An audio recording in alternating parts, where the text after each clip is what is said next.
Subscribe to our channel and hit the bell icon so that you know when live we go. Hello and welcome to Daily News Simplified. In the next 40 minutes, I'll take you through today's newspaper, The Hindu, Delhi edition, and we'll have discussion on those articles which are important from civil service examination perspective. Articles that we will be taking up for discussion has been tabulated on your screen. The time stamping for the same has been given in the description section. This article from page number 6 has been written by a former Indian ambassador to Germany and China. The article mainly focuses on the relationship between European Union and China. But even then, this article is very relevant for the international relations section of GS paper 2. The reason being, European Union is the largest trading partner of India. It is at par with US, and China is the biggest competitor of India. So both of them plays very prominently in India's foreign policy. So naturally, the dynamics between China and European Union becomes very relevant to India's foreign policy strategy. Let's see how the dynamics of European Union foreign policy vis-a-vis China is changing, and thus how a window of opportunity is opened for India to strengthen its ties with European Union and improve its global positioning. See, so far, the relationship between China and European Union has been of that of codependency and co-prosperity. The substance of relationship has been mostly economic. Real strength to the relation between European Union and China came in 2000, when European Union supported the China's membership to World Trade Organization. World Trade Organization came into being on 1st of Jan 1995. India was the founding member of WTO, however, China was not. China joined WTO only in December 2001. China, although was desperate to become the founding member of WTO, but it had to wait till 2001 because of a stiff opposition from United States, many European nations, and also Japan. They wanted China to first reform its economy before it could get entry into WTO. They wanted China to reduce the tariff. They wanted China to open the economy so that foreign investment can come in. And they also wanted reform in industrial policies. The industrial policy of China was discriminatory for the foreign companies. These changes took time, and because of the support of EU that came because of an agreement between China and EU in 2000, China could formally join WTO only in 2001. So China-EU relation was based on economics, and this continued for 2 decades. In return, China has pledged support for the European project. European project is the integration of European Union countries, physically through infrastructure and also having a uniform regulatory regime in all European Union nations. And China gave full support for this. The economic relation between China and European Union is very strong, and it continues to be so. According to the World Bank estimate, China and European Union jointly accounts for nearly 35% of global GDP. In terms of purchasing power parity, China is now European Union's second largest trading partner after US, and European Union is China's largest trading partner. The growth of European Union after its formation in 1993 has also been dependent on China. For instance, in the article it has been mentioned that Germany, which is considered as the powerhouse of European Union, in its course of industrial growth has been dependent on China.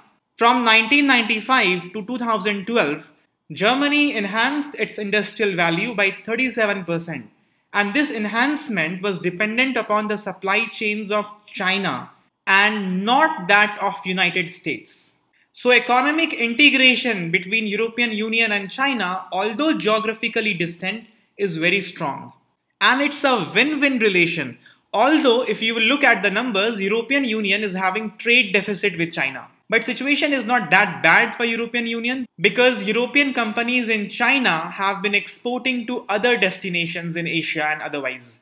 So if you look that way, European Union's trade balance is actually positive. So far, the substance in the EU-China relationship was economic, but now political and security dimension is being added to it.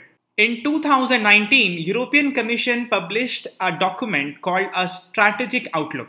and that described China simultaneously a cooperative partner, an economic competitor, and a rival. This is very significant, and all of this has been before the COVID-19 pandemic. 2019 was an inflection point in the relationship between European Union and China, and this gives an opportunity for India to pitch in and strengthen its ties with European Union vis-à-vis China. Because European security has come out as a big concern for European Union in the light of growing economic power of China and the political influence that comes with it. Both have been growing at an unprecedented scale and pace. There are certain things that you must take note of for the mains examination. European Union has been very concerned and also upset regarding 16+1 format started by China. 16+1 format is also called as China Central and Eastern European Countries Summit. It is a Chinese-initiated platform initiated in 2012. The purpose was to expand the cooperation between Beijing and a group of 11 European Union countries and 5 Balkan countries. See, although this initiative predates the announcement of Belt and Road Initiative, but still 16+1 Summit is widely seen as an extension of BRI. And this grouping gives an impression of a multilateral forum, but China has been using this forum to get into bilateral relationship with these countries. European Union officials have been extremely worried about 16+1 initiative because it undermines European Union unity on policies towards China. If you come to think of it, this has been a brilliant strategy by China. To dominate European Union, you don't have to dominate every nation in European Union. You can make few Eastern nations dependent on you, and because of the increased dependence of the Eastern European countries, European Union as a whole will not take any decision that will be adverse to the economic interest of China.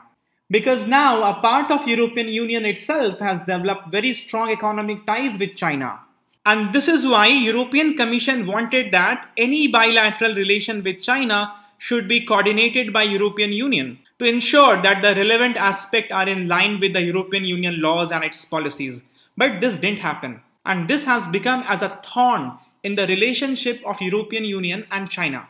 Additionally, China is getting into negotiations with Nordic nations and Southern European countries separately. Because Nordic nations are rich, Southern European nations are poor nations, and hence China is dealing with them separately. This has a threat of breaking down the unity of European Union. And hence this raises a big question on European security because of the foreign policy of China. China and Russia held first joint naval drill in Baltic Sea in 2017. And this was taken note of by European Union and Baltic states, particularly Estonia, Latvia and Lithuania, protested against this. Because historically, these nations have been victim of collusion of great power in the region and they see Russia as a threat. After Russia's war with Georgia in 2008, the Crimean annexation of Russia in 2014, and alleged popping up of puppet regime in Donbass and Luhansk have created worries in the Baltic nation, and China's participation in the naval drill with Russia has not gone down well with European Union and these nations in particular. China's aggressive action in South China Sea along LAC with India and also in Hong Kong and interference in Taiwan has raised eyeballs in European Union. China is now perceived as an aggressive nation.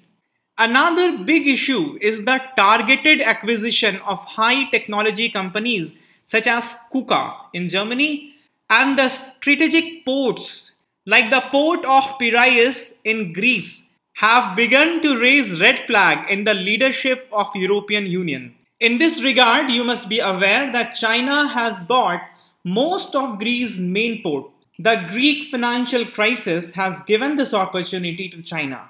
China is looking to transform the Piraeus port of Greece into biggest harbor in Europe, trying to make it the most crucial transit hub for trade between Asia and Europe.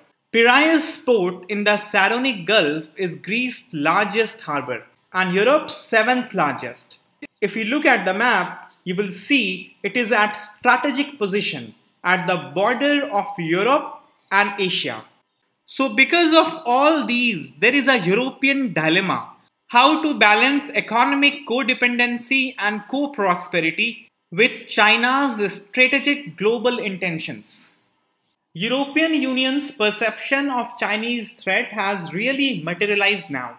They can now clearly see the strategic motive in China's economic and financial practices.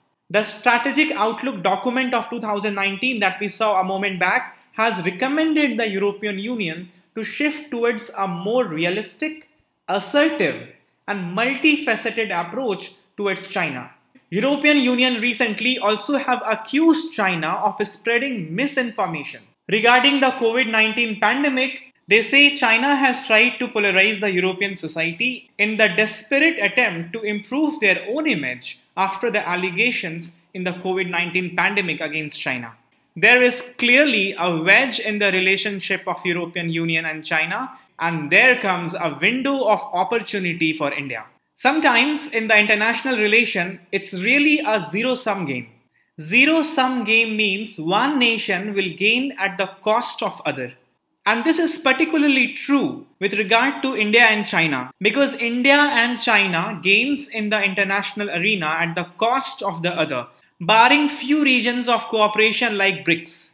However, the strained relationship of China and European Union is not going to bear fruits for India automatically and naturally. India has to come up with a strategy for this. Also, European Union by no means is going to decouple itself from China because of the deep economic ties that we have just seen.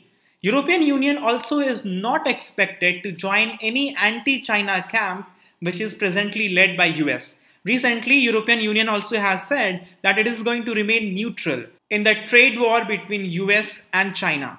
Some of the European companies will even now hope that more economic reform will come in China, like what came at the time of Deng Xiaoping and Zhu Rongji. Because of the economic hardship at the time of COVID-19 pandemic, China may consider doing more economic reforms. That is the hope of some of the European companies. So it's not going to be very easy for India to divert European investment from China to India. But situation is right. As we have talked about, there has been a strain in the relationship of European Union and China, and European Union is looking for an alternative market. That's point number one. Point number two is, after the Brexit, situation is politically more favorable for India-European Union trade relations. European Union is export dependent unit. 1 out of 7 jobs in European Union is dependent on export. And presently their economic growth is at meager 1%. So they are looking for alternative market. The situation gives India a leverage to strike a trade deal with European Union. European countries also recognize India as the nation that can provide peace and prosperity in the Indo-Pacific region. India and European Union also have great potential in working together on new emerging technologies. India in past has helped European Union in developing their Galileo satellite. More cooperation on technological front will have to be actively taken up by India to tap onto this window of opportunity. India has to do two things. First of all, India has to get into a trade agreement with European Union. This is a golden opportunity. India and European Union have been negotiating for long now, broad-based trade and investment agreement. But because of concern on both sides, this has not been materialized.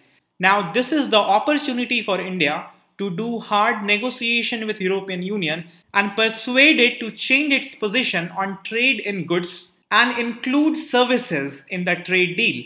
European Union puts a lot of quality standards on goods, and this has become a hindrance in brisk trade between European Union and India. And secondly, European Union has not been ready to get into a service agreement because of the perceived threat by extremely strong service sector of India. But now when European Union is looking for an alternative to China, time is ripe that India get into a trade deal and European Union is made to overcome these barriers. Secondly, even though European Union is the largest trading partner with India, for European Union, India ranks 9th. Trade with India is only 2.3% of European Union's total trade. In this regard, India must beef up connectivity with European Union. One important project, International North-South Transport Corridor. This must be focused upon by India because this is an important corridor for connectivity with Europe. Opportunity is wide open for India to strengthen its economic and strategic relation with European Union, and India must take it. This news from page number 14 is another story of rising global footprint of China. The title of the news is China-Iran close to reaching trade and military partnership. Silently, China and Iran has drafted a new 25-year-long comprehensive agreement aiming at strengthening the economic and defense relationship between the two countries. Although this proposal is not a new one because this was proposed by President Xi Jinping when he visited Iran in 2016, but the completion of the draft and the news that China and Iran is at the cusp of getting into this agreement has come as a surprise. The agreement has been approved by the executive, but it has to go through the Parliament of Iran in order for this to come into force. It is not surprising from the point of view of Iran because Iran has been reeling under the sanctions imposed by the US. The economy of Iran has come under tremendous stress. But it is surprising from the point of view of China. This agreement will not only increase the footprint of China in West Asia, but it also shows that China is now ready to defy US. China does not care about the sanction of US anymore. And China feels that it has arrived at the global level to take up the leadership. This also obliquely suggests the decreasing influence and the economic might of European Union. After the US sanction imposed by US, Iran's economy was crippling. Iran, although is one of the largest producer of oil, but it was not able to sell its oil, it was not able to get into global trade. And in such a scenario, traditionally, Iran has always turned towards European Union. In fact, a trading mechanism called as INSTEX, Instrument in Support of Trade Exchanges. This was established by France, Germany and UK in January 2019 to allow European entities to trade with Iran. The mechanism was designed to circumvent the UN sanctions imposed on Iran by avoiding use of dollar. And this mechanism INSTEX also showed the continued commitment of France, Germany and UK to Joint Comprehensive Plan of Action, which is basically the nuclear trade agreement that was done among P5 nations plus EU and Iran. This was done in Obama administration. The Trump administration pulled out of Joint Comprehensive Plan of Action. But European Union does not have that appetite for the Iranian oil, and the help coming from European Union was only limited. In this scenario, China sees this as an opportunity. And just like China acquired the strategic ports in Greece during its economic crisis, the same opportunity China is perhaps citing in Iran. Although the agreement is still at the draft stage, but according to media reports, we have some preliminary information as to what the agreement will be about.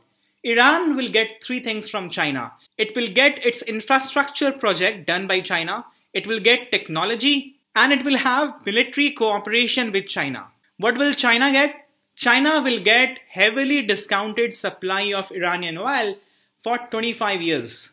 And reportedly, China will invest money worth $400 billion in around 100 projects over the next 25 years. There is a huge heads up for India.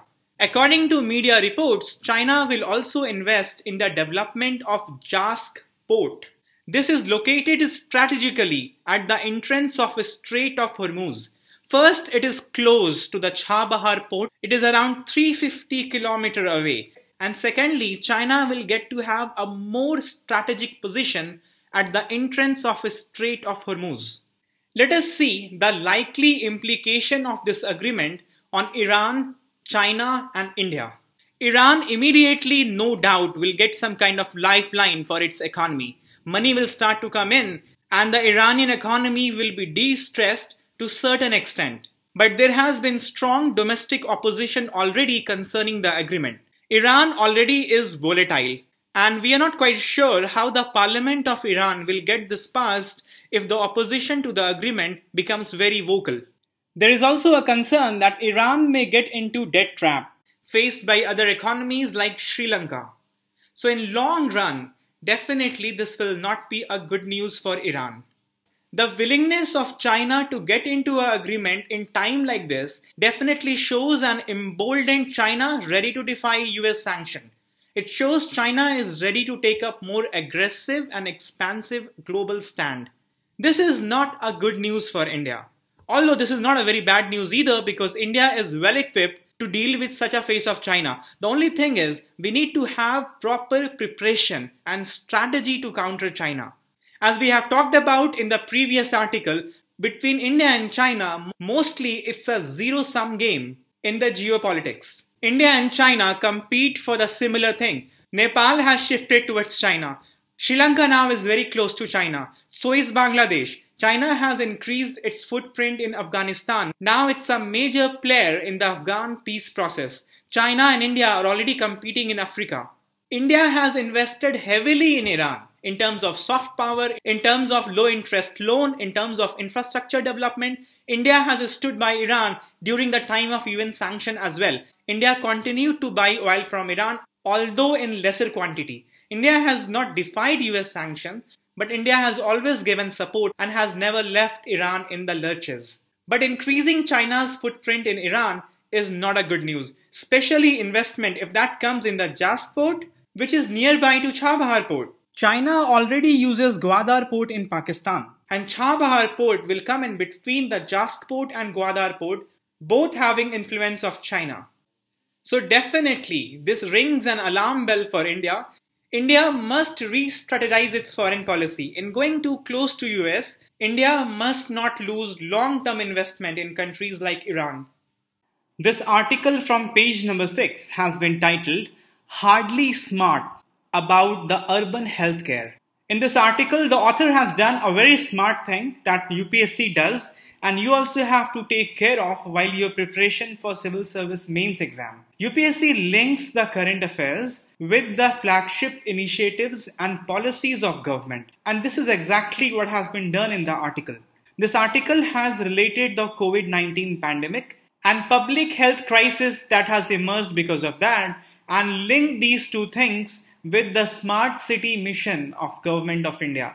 Because the COVID-19 pandemic has been urban-centric, at least so far, and this, apart from creating public health crisis in urban areas, has also resulted in economic crisis and livelihood crisis in urban centers. And because the smart city project was to take care of these things, it is very natural that we do an evaluation as to how the mission is doing. This is pertinent to the syllabus as well. In the syllabus, we have under GS paper 2 welfare schemes, the performance of these schemes, and also issues relating to development and management of social sector. And since recently the smart city mission has completed 5 years, so it's time that we do a little evaluation of this mission. The overall picture of a smart city mission is not very good. And just last month, it has completed its 5 years. So it's time that it will be put to test, especially in the COVID-19 pandemic. The original aim of the mission was to make 100 cities smart. This was based on area-based development, where the new projects will come in cities, but there were also large number of projects for redevelopment and retrofitting in already existing cities. First thing is that smart city mission is running late. It is way behind its schedule. Altogether, there were around 5,100 smart city projects, 4,700 projects have been tendered, and only around 1,600 projects have been completed so far. So it's running late.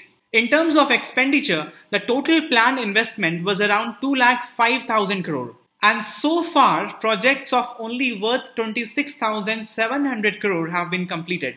So the overall grade of a smart city mission would be not satisfactory. But there have been many innovative, technologically smart, environmentally sustainable projects that have been taken under smart city mission. You must be aware of many of them, because in exam, when you have to do the proper evaluation, you will do it in a balanced way.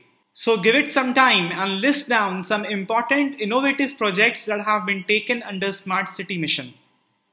See, development of health infrastructure is not a core stated objective of a Smart City Mission.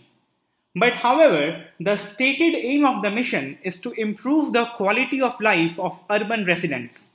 And in improvement of quality of life, it is implicit that the health infrastructure will have to be improved. So, Smart City Mission can be put to test regarding health infrastructure development in urban centers. So, the author does it, and the author makes a judgment that public health seems to be a blind spot in the Smart City Mission, because only 69 out of 5,000 projects were related to health infrastructure. You must be aware that integrated command and control centers are integral part of smart cities. They have been built for data management across sectors in a particular city. Now this infrastructure of a smart city has been put to use, and they are being used as war rooms for monitoring the real-time data regarding the COVID-19 pandemic. But since the health infrastructure has not been beefed up, this management and coordination through integrated command and control centers has not yielded the desired result. The problem fundamentally, the author says, has been in marginalization of local government because of the Smart City Mission. Smart City Mission, as you would be aware, is being carried out through special purpose vehicle, and they act as parallel government, marginalizing the local urban bodies. This has resulted in two things. Number one, the parallel governance that these special purpose vehicles are acting as, they have skewed priorities. And secondly, public health, which is an essential function of local government, according to the constitutional scheme, is not being carried out properly. According to the 12th schedule introduced by the 74th Constitutional Amendment, public health is one of the 18 functions to be devolved to municipalities. But since municipalities' function is being hampered because of this mission, so is public health. And we see this. This has been exposed much more during the pandemic. Urban local bodies do not have the financial and administrative resources. It is severely understaffed. There is high vacancies of ASHA workers. Even though often demanded, their stipend has not been increased. So, the author says that there is no substitute of local government. This has been proven by COVID-19 pandemic. The author gives the example of Kerala. The relative success of Kerala has shown the importance of decentralized political and administrative structure. You must have read recently, and it was covered in DNS as well, Iravi Perur Gram Panchayat has inducted robot nurses named Asha in one of the COVID-19 care centers. This was possible because the Gram Panchayat had the resources and the administrative independence to take such a step. The author also says that in absence of robust local government institutions, some cities have roped in resident welfare associations to monitor the COVID-19 cases. But however, these associations started to impose draconian rules and started to exercise some kind of private authoritarianism in the neighborhood. Because of lack of experience of democratic values and the democratic way of functioning, these associations can be no replacement of local authorities. So local governance is an utmost requirement in a diverse democracy like India. There is no doing away with it. Towards the end of the article, the author does a prescription. The author says that the livelihood issue has to be taken seriously and priorities of urban development has to be set right. In this regard, the author is saying that National Urban Livelihood Mission and National Urban Health Mission, which has received limited focus in the recent time, must be strengthened. The author also puts up the idea of National Urban Employment Guarantee Program that assures jobs for the urban residents. You would be aware that Manrega is a job guarantee program, but that runs only in the rural region. There is no parallel to that in the urban areas, but the economic crisis mostly has hampered the urban areas. In this regard, such a program must be introduced. Kerala has been running such a program since 2010. States like Odisha, Himachal Pradesh and Jharkhand have started such an initiative in the wake of COVID-19 crisis. So apart from the infrastructural need, which is a long-term need for the economy, the immediate concern of the urban development must be health and livelihood. This article from page number 10 is an important one. It says, disabled are entitled to the same benefits of SC/ST quota. This is the judgment of Supreme Court. In recent years, UPSC has not asked question on differently abled category, and hence anything related to differently abled category becomes very important for the mains exam. Supreme Court was hearing appeal against the Punjab and Haryana High Court and also one of the judgment of Delhi High Court. And in this, Supreme Court has held that persons with disabilities are also socially backward and are entitled to the same benefits of relaxation as provided to scheduled caste and scheduled tribe candidates in public employment and education. First of all, you should be aware that social backwardness is one of the prime criteria for granting reservation in India. And this was introduced in the Indira Sawhney case in 1992. So if differently abled people are also socially backward, it entails that they will enjoy the same kind of relaxation in reservation that scheduled caste and scheduled tribe candidates enjoy. Actually, a case went to Punjab and Haryana High Court and a petitioner was challenging prospectus of a college contending that there must be bifurcation of total available seats between physically challenged students and mentally or intellectually challenged students. See, Section 34 of Rights of Persons with Disability Act 2016 deals with reservation of person having disability, and the petitioner wanted this reservation to be bifurcated for physically and mentally challenged students. Secondly, the petitioner wanted mentally or intellectually challenged students to be exempted from taking aptitude test because it doesn't make sense. Aptitude tests your intellectual capacity, and if a person is intellectually challenged, then how can he clear the aptitude test? But none of the contention was accepted by the High Court. And this case, when went to the Supreme Court agreed with the judgment of the High Court. And Supreme Court also said that there will be no bifurcation for physically and mentally challenged students, and even intellectually challenged students will have to take aptitude test. But there is a huge respite coming from the Supreme Court. Supreme Court also upheld the judgment of Delhi High Court. It was the original judgment of Delhi High Court that said that people suffering from disabilities are also socially backward and therefore at the very least are entitled to the same benefits as are given to scheduled caste and scheduled tribe candidates. So the cutoff relaxation, the age relaxation, everything which scheduled caste and scheduled tribe candidates enjoy must be enjoyed by PWD category students as well. In this case, the cutoff marks for SC/ST candidate was 35%, but for PWD it was 40%. So from now on, the cutoff for both the categories in all entrance examination for educational institutions or employment must be the same. Delhi High Court did a reasoning for its judgment.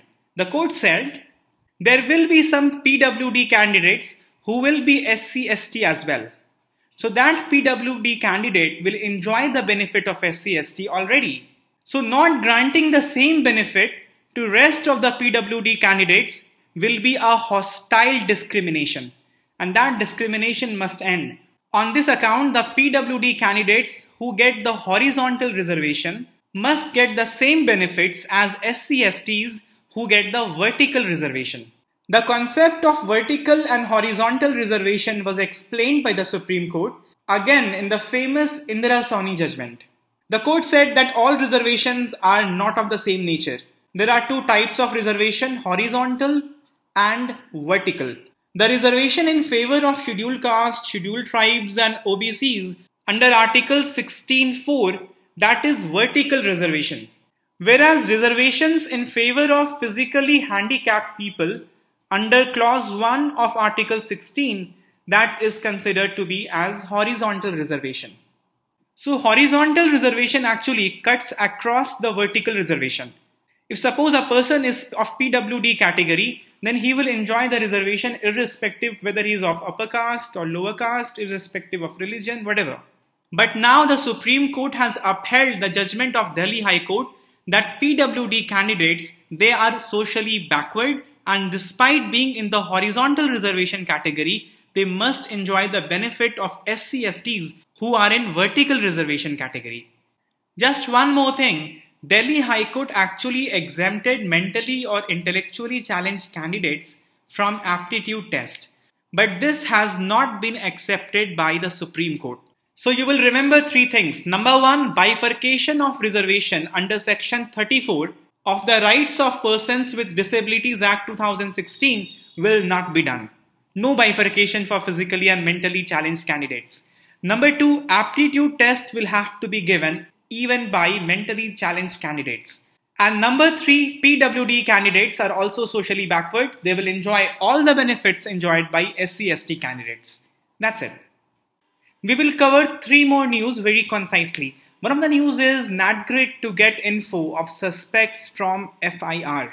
See, the context of the news is that NATGRID, National Intelligence Grid, and National Crime Record Bureau have got into an MOU to access the centralized online database on FIRs and stolen vehicles. So NATGRID basically will be taking these data from NCRB. NCRB collects data from all sorts of organizations, and NCRB has rich depository of data on all sorts of crime. The question has been raised from few quarters that this impinges into the federal structure of India, because data pertaining to FIRs of a particular police station is a state subject, police being a state subject. NCRB, however, functions under the union government. The data taken by NATGRID will actually be used by 10 central agencies. RAW, Research and Analysis Wing. So this will be like bypassing the police force of the state, and for that reason, it is allegedly violating the federal structure of India. But however, it has to be remembered that India is only quasi-federal, and India has many unitary features. India's federal structure is closer to that of Canada than US. And in the national interest, such a step can be taken by central government legally. There is no problem at all. There is another news that government against virtual meeting of House panel. Government has refused to allow virtual meeting of parliamentary standing committees, despite repeated demands from the oppositions. The reason that the government has cited is that of confidentiality norms. Also, there is no precedence of virtual meeting or the recordings of the proceedings of parliamentary standing committees. In fact, in 2008, during the time of UPA 1, under the chairmanship of Hamid Ansari, the Raj Sabha waited in favor of maintaining secrecy of the parliamentary standing committees meetings. Because it is said that in secret meetings, the members can toe a line different than party line and they can speak their heart out. But if recording is done of parliamentary meetings just as the proceedings of the House, then that liberty will not be enjoyed by the member of committees. Also, there is no provision in the rules of the procedure for holding virtual sittings of the parliamentary committees. So the government has maintained that the rules have to be amended by the Rules Committee of both the House of the Parliament, and for that, the Parliament must meet. The Rules Committee cannot meet virtually to change the rule, because the rule exactly is about the virtual meeting of the committee. So there's a conundrum, and it seems that government is not going to budge anytime sooner. But it needs to be pointed out that the virtual meetings of the Parliament in many democracies, including UK, is happening. So at least that can happen in India as well. There is also one interesting news. Mizoram quake zone caught between two geological faults. Mizoram has experienced at least 8 moderate earthquakes between June 21 to July 9th. And this is too much for this little duration.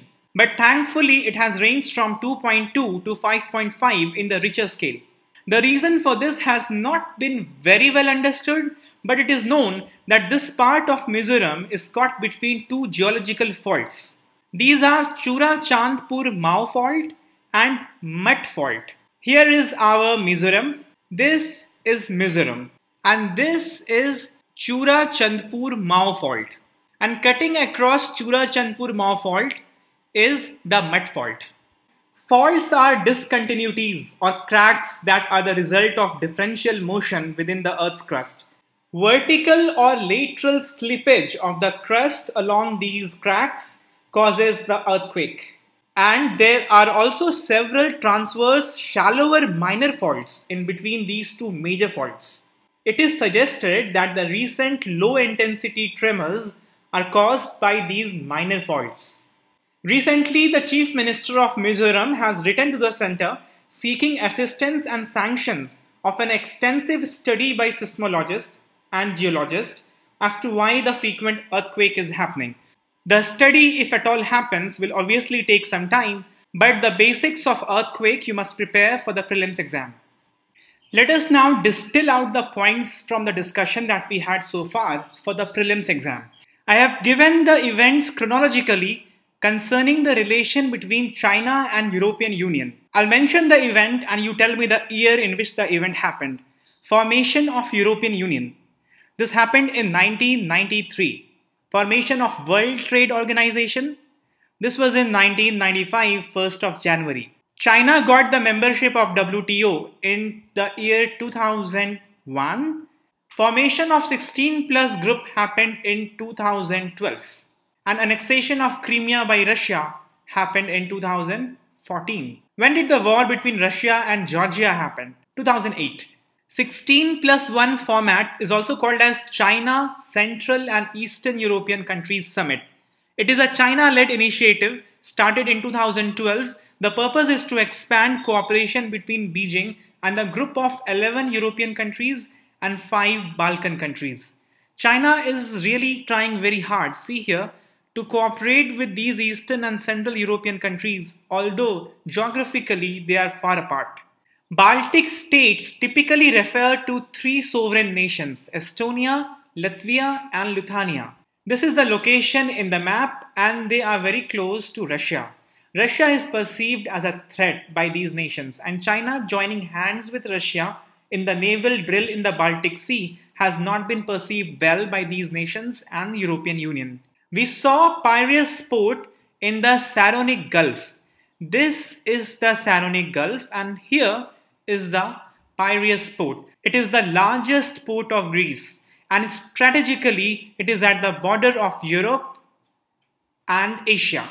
China has got stake in this port and China also has bought many other ports of Greece. And China is trying to develop it as a major transit for trade between Europe and Asia.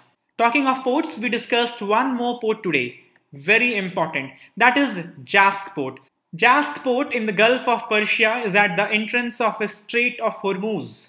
According to the recent draft of agreement that is to happen between China and Iran, China may get to develop this port, and if China gets it, that is not a good news for India because Jask port is some 350 km away from Chabahar port built by India.